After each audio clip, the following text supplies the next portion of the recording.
All right, it looks like we are live. All righty. Well, hey everyone. I'm Corey. I'm the digital marketing manager with the Grand Rapids Symphony, and I want to say thank you for joining us on this very special day. Happy Star Wars Day. May the Fourth be with you. We are coming to you live from separate locations, hoping to um, try something new with live streaming conversations with us and some of our friends in the symphony. So, obviously, today we're talking about Star Wars and the music of Star Wars, most importantly, John Williams and the legacy he left, and looking beyond that as well. So, without further ado, I should say too, if you have any questions, feel free to use the chat to speak with us, to ask questions. We'll definitely try to answer those for you. But let's start off and introduce our panel for today. So, um, first off, we have a spice running pilot from the Outer Rims, also known as the base section. So, please welcome Han and Leia's other son, assistant principal bass player Michael Hovnanian. Michael, say hi. Hello, everyone. Excellent. Next up, we have someone who, much like another famous Star Wars character, is tall, he's lovable, and he can really hold his own in a game of hollow chess. Please welcome Assistant Principal Horn and Personnel Manager Erich Peterson. Hey, everyone. Thanks for being here. And finally, we have somebody with us who is a true master of the Force. Some might say he brings balance to the Force. Please welcome our Principal Pops Conductor, Bob Bernhardt. The pleasure, gentlemen, is all mine. Ladies and gentlemen, may the fourth be with all of us and the force, because we sure do need it these days, don't we? Oh, most definitely, yes. It's great to see all of your faces. To have you here talking about Star Wars, I know that the three of you are some of the biggest Star Wars fans I have personally encountered. There are even more in our orchestra, but we couldn't fit them all on one Zoom meeting. But let's just jump into the conversation. So, the first thing I want to talk about today is your first experience with Star Wars, whether that was in the theaters when it was first released, whether you saw it like I did later in life. Let's start with Erich. Tell us about your first experience with Star Wars. Yeah, for me, 7-year-old boy, I went to see a movie that I didn't know was going to change my life. And I remember being in that theater. I remember sitting next to my father. I remember just being totally enveloped in the universe, in the action. But for me, the music, I mean, right from the get-go grabbed me. And I went back, I can't tell you how many times I saw it in the theater, 8, 10, 12. I remember my mom telling me not to waste my allowance money to go see it again, but I saw it over and over and over. And that music has been a part of my life ever since. And it's kind of come full circle for me when I got to take my 7-year-old daughter to the theater to sit with her and watch episode 9. It's been a great ride.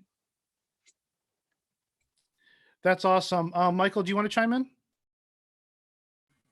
Yeah, I went to see the original Star Wars when it came out. I was 3 years old. My parents took me. I don't remember that viewing, but that's sort of how Star Wars is for me. It's just a part of my entire life. I've always loved it. Like from my first memory, I was already loving it, and I saw all of them in the theater. I remember to get a little wistful. I think the first movie I saw in the theater with both my parents was A New Hope, and the last movie I saw with my mom and my dad before he passed away was Revenge of the Sith. So it's just been a part of my family, a part of my life, and just always loved how it sort of paralleled a lot of the things that my parents grew up teaching me too. So it has a very special place in my heart. Excellent. And Bob? Well, I'm the only one on the panel that is so young that I wasn't alive during the first performance. Oh, yeah, okay.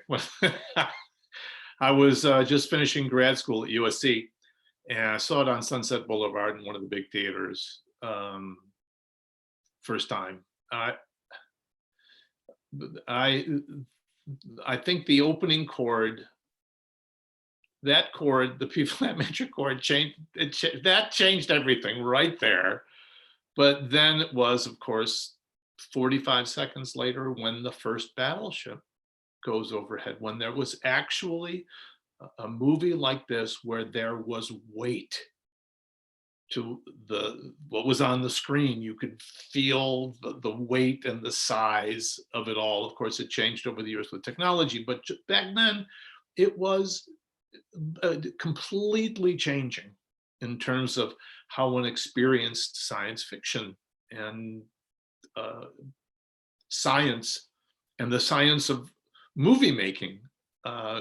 Everything was different, and that started the lifetime love affair that we all share with both the music and the technological and scientific journey of the films too. I love that. Yeah, it's amazing.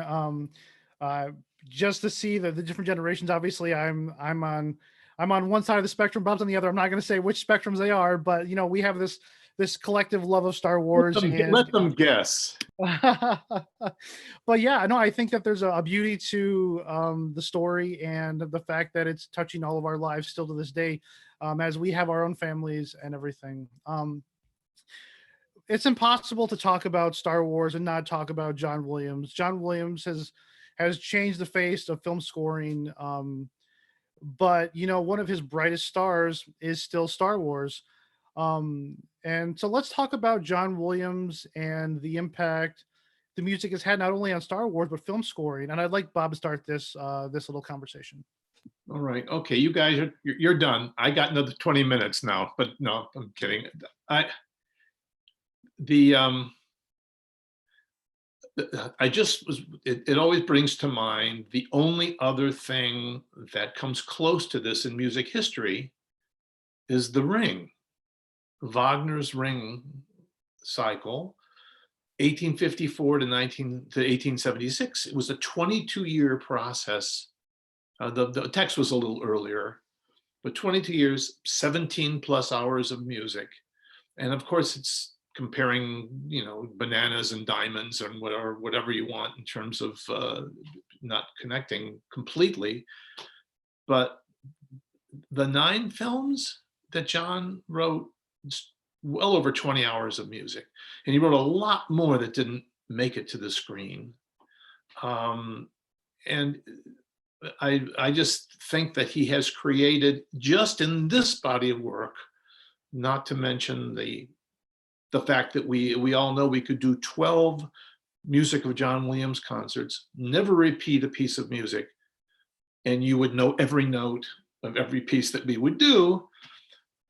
In this particular idea, the way he has, and the way it was done too, the way that it started in the middle with 4, 5, and 6, and then in 1999, George Lucas says, "Remember, they were 4, 5, and 6. I want to do 1, 2, and 3, and are you on?" And John Williams says, "This was the challenge. I now have to pre-compose myself. The things that I have to bring to the Phantom Menace. I've got a kid. Anakin's a child. How do I foreshadow what is going to happen?" That's another one of the brilliant moments in his writing. The end of Anakin's theme had those notes that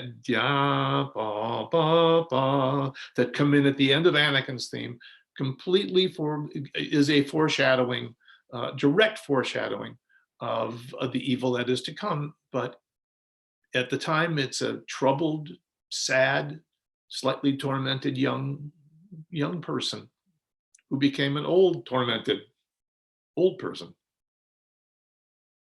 I'll stop now. Erich, do you want to chime in a bit too?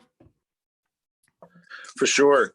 You know, the mastery that a great composer brings to a film, and the ability to take images, dialogue, and uplift it, but not overshadow it, is truly an art. And we've had, you know, hundreds of really truly gifted film composers throughout our time, and we've played many of these pieces and composers at DeVos with the orchestra, and they're always, I shouldn't say always, but often seems to be something missing, and that, you know, okay, this is a piece of film music, we're missing a piece of film music. I don't feel that at all with the music of John Williams. You play it on the concert stage. It's really thrilling to be a part of. It's really exciting, and it stands alone and it holds up on its own. But yet, when you pair it with the music, it also does the job so well, and it doesn't take away from the film. It adds to the film, and that's a really special gift that he has. And just the themes that he's able to write, and for me also the marches. And Bob and I have talked. The greatest composer of marches, to have ever lived, in my opinion. But just the themes, and I can think of so many themes and just so many points in my life, both as a child, now as an adult, and as a musician, and to be able to just draw those connections with one composer, it's thrilling for me. It makes me giddy, makes me laugh. I love that. So great. Michael? Well, I think one of the things that with his music and the effect it's had on us, he was one of the people that repopularized orchestral scoring. And for especially a film like Star Wars, but any sort of great epics, they're myths. There's a timeless quality to them. And instead of rooting the music in the music of that era, the pop songs that were there or the artists that were there, not that there's anything wrong with that, but the music is so epic and so almost outside of a specific time period, and it lends to that mythical quality of those movies. And I remember one thing that I heard George Lucas say is that you really don't need the dialogue in the Star Wars movies. All you need is the images and John Williams' music, and you're going to get the whole story. And the fact that John Williams is such a talented composer that he can encapsulate everything that's going on emotionally and literally on screen, and translate all the emotion and subtext through his music is pretty amazing and inspiring.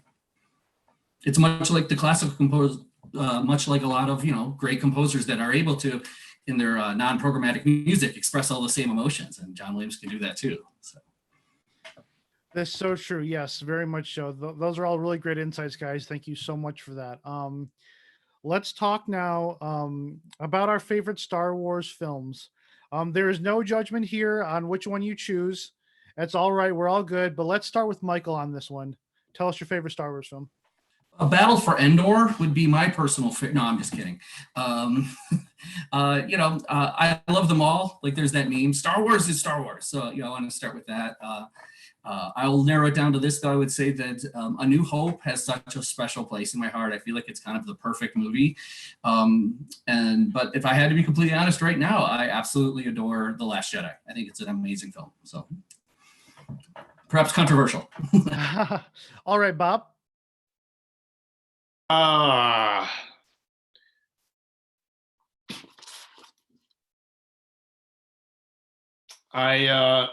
think it's because of where I was in my life and where John Williams was in his career. The fact that in 2015 he was asked, he started in 77, in 99 he was asked to do the next three, and then in 2015 to do the next three.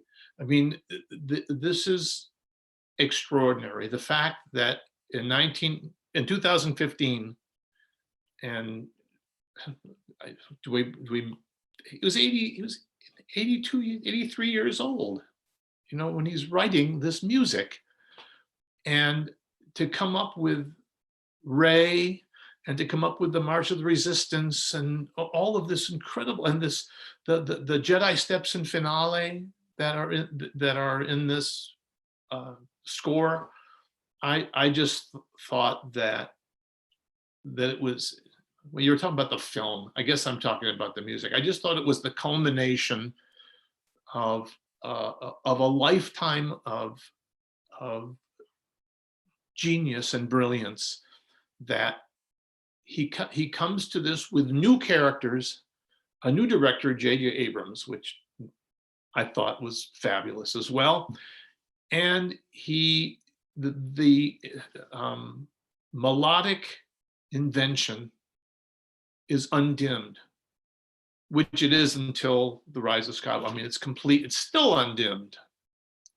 But for some reason, I was so excited to see The Force Awakens. I was so, maybe it's because of how I felt about the first three episodes.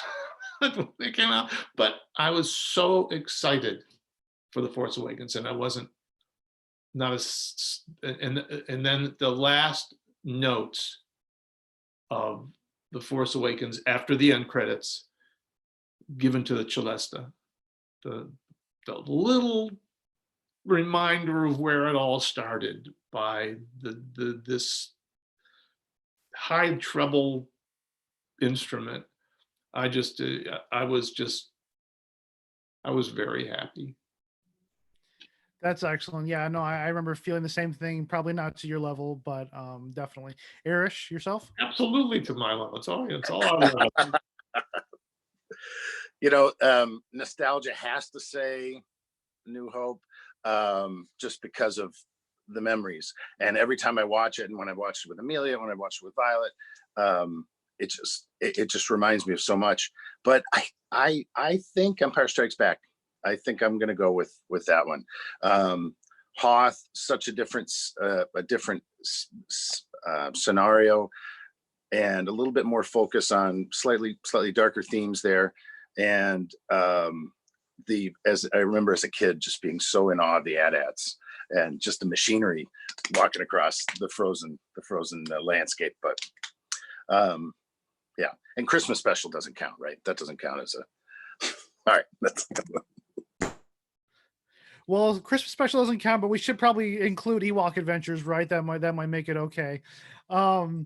So the next question I should say topic I'm gonna have Erich start on is looking at, John Williams just finished his tenure for now, hopefully, with Star Wars and Episode 9. But now we're into this new generation where we see composers like Michael Giacchino in Rogue One and Ludwig Göransson for The Mandalorian. What are your thoughts on this next generation of composers taking on the Star Wars helm? Admittedly, I was nervous. First off, I'm a musician. Musicians don't like change. I'm sliding up in my years, approaching a milestone birthday, so I'm going to be even more resistant to change. And I like things to be the way they were. But I was thrilled when I heard that Giacchino was going to take over and write for Rogue One, and a fabulous composer, has done fabulous work, and I thought he handled that film really expertly.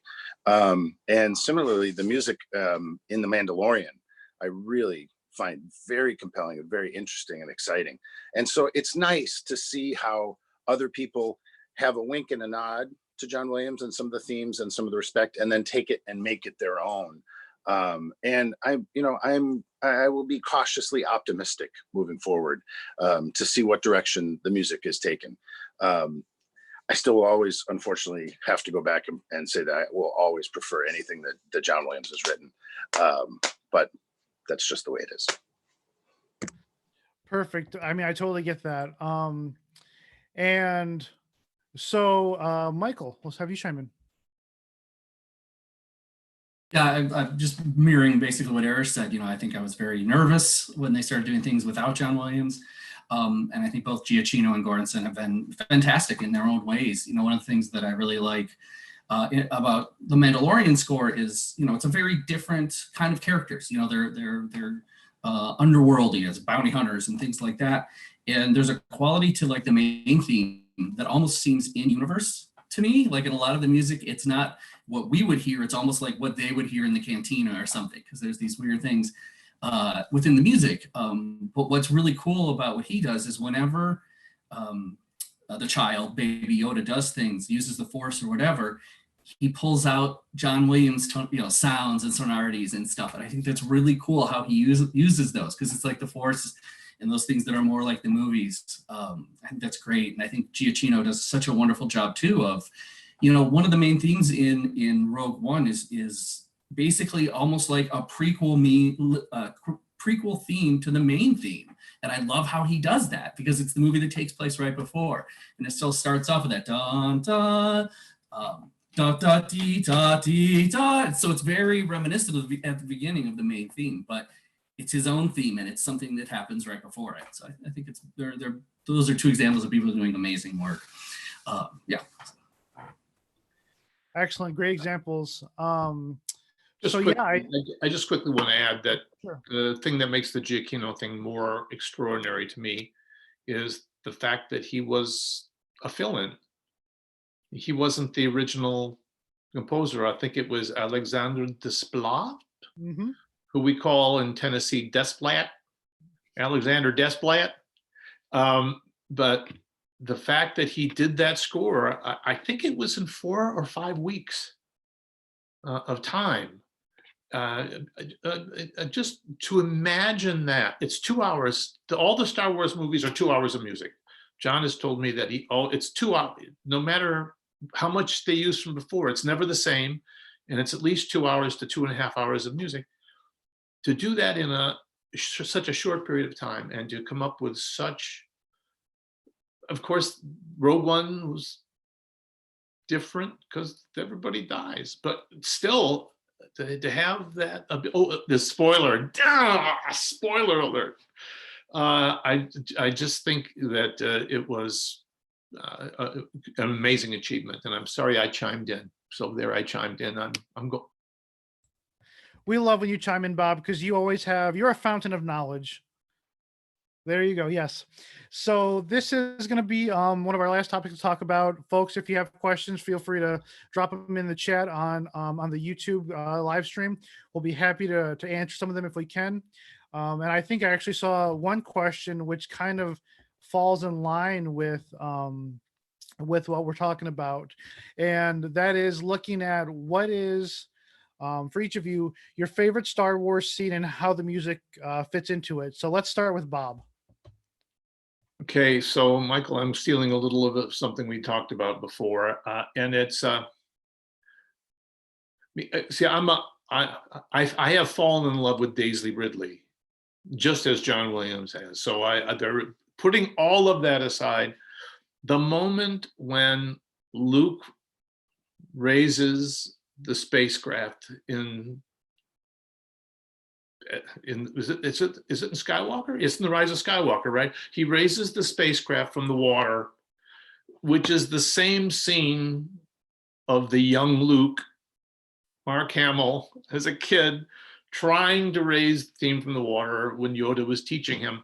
And the fact that for that music, I remember being in the theater, not so bad as a year ago, I can remember that, but being in the theater and hearing Yoda's music playing when Luke lifts that with no effort, lifts the spacecraft out of the water. When the first time, that's what Erich's shirt is about. It's about that moment. It said, do or do not. There is no try, right? Well, I sounded like an old Jewish man, but that's okay. Instead of Yoda, but I just thought that was a brilliant way of the arc.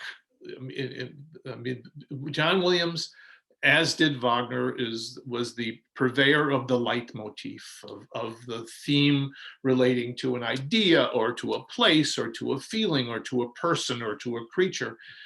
But to connect those two moments, I thought was, I got goosebumps when I realized that was Yoda's music that was playing at that moment. So that was among 100 different scenes, that one really just sticks out right now. Perfect. I love that so much. Let's have Michael say next his scene. I actually have a list of like 7, but I'm not going to list them all because there's just so many moments that are just so memorable and so powerful. One of them, though, that I was just thinking about when we were all talking was at the end of Return of the Jedi, during the lightsaber duel between Vader and Luke, with the Emperor watching over it.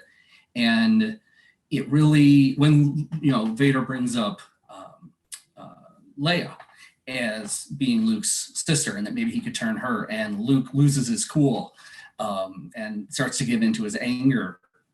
And Luke's motions are wild and violent as he's tempted by the dark side even more than before. And the choir swells up and the music swells up, and there's this such intensity and drama.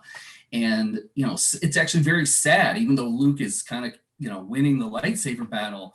But the real battle is Palpatine's game, which is, to turn Luke. And so in a way he's losing. And that music is just fantastic. And that's just a great scene and great music.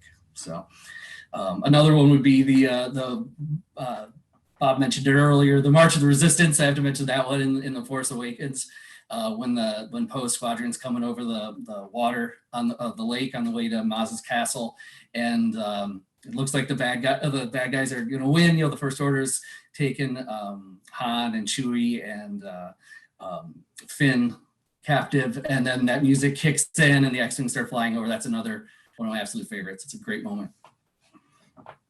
Excellent. Erich? Yeah. So there's a scene, and it comes with it the most haunting of melodies. And as a horn player, it could be one of the most terrifying of melodies to listen to, and to think that you might have to perform that. But the binary sunset on Tatooine, Luke comes out. He just had dinner. He comes out and he strikes the pose. And then as we're seeing the two sons, we hear the lone French horn solo playing the Force theme. And I mean, just goosebumps. But then to add insult to injury and to cause even more tears from this wistful old fart, when he went to see episode 9, right at the end of episode 9, we have the exact same scene mirrored with Rey and BB-8. And as the sun sets, there's that horn solo. And, both as a Star Wars fan and as a horn player, that's it. That's the iconic lick. And, just a small anecdote that's one of the themes that we use in our education ensembles. And Rick, our principal horn, Rick Bridge, he plays that every show he doesn't do it for the really, really young kids, but for third grades and higher. 8:30 in the morning, he's playing the Force theme as this horn demo. And every time I'm thinking, holy cow, how does he do that? No, but the way that thing is bookended, perfect. I love that so much. I know I'm not one of the experts on the panel, but I'm going to say I was thinking about all your conversations, and for me, I was thinking about that battle between Obi-Wan and Anakin and Revenge of the Sith, and just thinking about how we've seen lightsaber battles at this point, as good versus evil, and then we see two people who are on the same side, now enemies, and the emotional gravitas of that scene, it gets me every time. I know the prequels aren't everyone's favorite, but that scene just is one of my favorites. Do I get to add one real quick thing? Yeah. So what are you going to do? Stop? You'll mute me. You can mute me. And we're done. What I want to say is that the reason that we have the joy of talking about this is that 30 years ago, John Williams decided to put out his own editions of this music. So what we are playing is basically what's in the movie. We're not playing somebody else's arrangement of John's music. And I showed this to the guys, and just probably would have said, these are the published scores from the Star Wars. There's more to come because The Rise of Skywalker hasn't been published yet, but there's more to come. But these are that I showed you the Force Awakens score. This is a John Williams signature edition. We get to play. He has made available to all symphony orchestras the real thing, and I don't think there's any question that our audiences understand the real thing, and they know when they're getting it. And for sure. Looks like a lot of questions that have been asked, we've kind of addressed. I think this is a question for Erich, though, because knowing John Williams doesn't take it easy on the brass section. Would you rather play Wagner or John Williams? John Williams in a heartbeat, without a doubt. We'll live through the pain for sure sometimes, and it's yes, it's hard, and it brings up a small topic with these movies. When we play some of these movies with full symphony accompaniment, and I hope especially if my boss is listening. I hope we're going to bring the Star Wars franchise to Grand Rapids at some point. But when we play these things in one sitting, I try to remind people and let people know that don't realize it. It's really hard. These things weren't made to be played from beginning to end in one chunk. It's like eating 3 steak dinners all at once. Yeah, I could probably do it, but it's tough. But for the music of John Williams, you know, I'll fall on that sword. It's for sure John Williams over Wagner for me. I love it. Well, that looks like the end of our questions and the end of our time, guys. Thank you so much for being part of today's conversation about Star Wars. It's great getting to see all of you guys. I see many of you at the office every day, so it's nice to see you guys on camera. But thanks everyone for joining us, and hopefully we'll see you guys back again soon. So take it easy, all right? Thanks, Corey, for setting this up. Thank you so everybody much. for watching. Yeah, thank you. Great to see you all. May the force be with you all.